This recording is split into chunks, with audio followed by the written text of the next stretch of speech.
Hey, what's up, guys? Hope everyone had a great weekend. Hopefully y'all got out there and caught some whiting. They started biting this weekend. Got a few good reports in the Northeast Florida area. Not massive numbers, guys, but good sized fish. And this whole week we have winds that'll really help warm up the water until about Friday again. I think it switches. But Tuesday through Thursday, you're looking at southeast, east-southeast winds anywhere between 5 and 20 miles an hour. So that'll warm the water up. It's right now 59 degrees here in Ponte Vedra, 62 in Flagler, 58 in Fernandina. So it's starting to warm up. We definitely have some surf coming in though. 2 to 3, 2 to 4 foot surf coming. So the tide should be going out. I believe low tide is around 5 o'clock, 5:15 Monday afternoon. So when it starts to retreat, it'll be a lot easier to fish the slough that runs up and down the beach. Some nice sandbars. There's one guy fishing. That's how it always is, ain't it? There's one guy down there fishing. He's in a good spot. There's a huge run out right in front of him, but I'm not sure if he's reaching out far enough yet. You can't pick it up on this camera, but it's a rip current, run out, whatever you'd like to call it. I always call it a run out. Probably goes 100, 150 yards straight out. When that tide goes out, he should catch a lot of fish in that spot. And there you go. You got a sandbar right there. Tide goes out, you'll be able to land right on top of it. Right now, that's a long casts with big surf, so that's why we use 11, 12, 13 foot rods. That's how it works, Brian.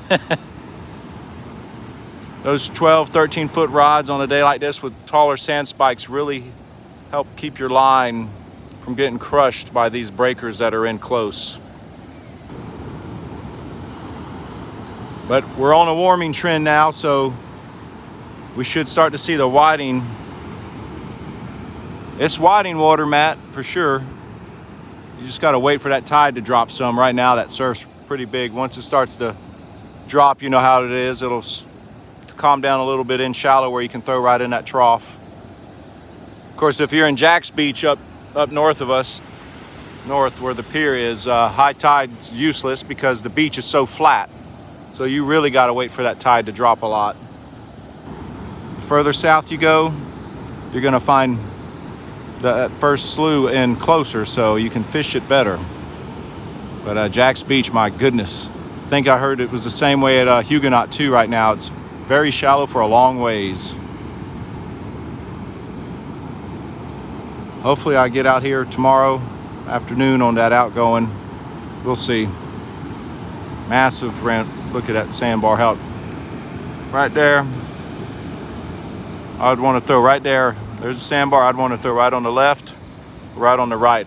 You know, it's deep right in there. Those fish will sit right in there. In fact, it's sandbar right there. There. So right in the middle is a nice little hole to fish. Probably where I'll come tomorrow and set up.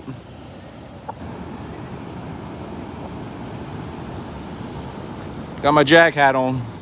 Probably doesn't bring me much luck, but still got to represent anyways. But yeah, guys, get out there and fish. Outgoing tide.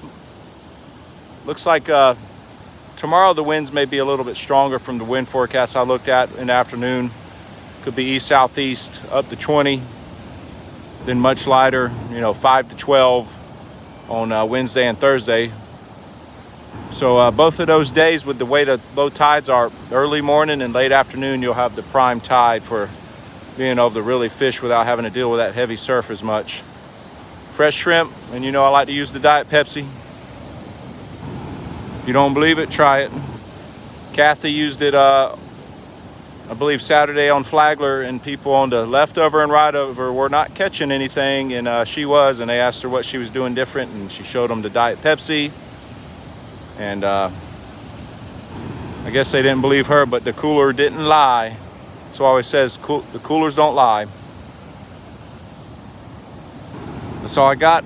Hope y'all have a great few days. We'll be updating as the week goes on, and If you haven't, check out the Fishing Demo, the podcast we did on Friday. We talk a lot about surf fishing and pier fishing and how we target certain fish. And hopefully in the near future, doing that podcast was a lot of fun. Thinking about maybe starting my own for the Northeast Florida area. Just bringing a whole new audience. You know, not everybody uses YouTube and Facebook. They avoid all of that, but they'll listen to a podcast. So we'll see how that goes. Hope you all have a great day. I'm going to get back to work, guys.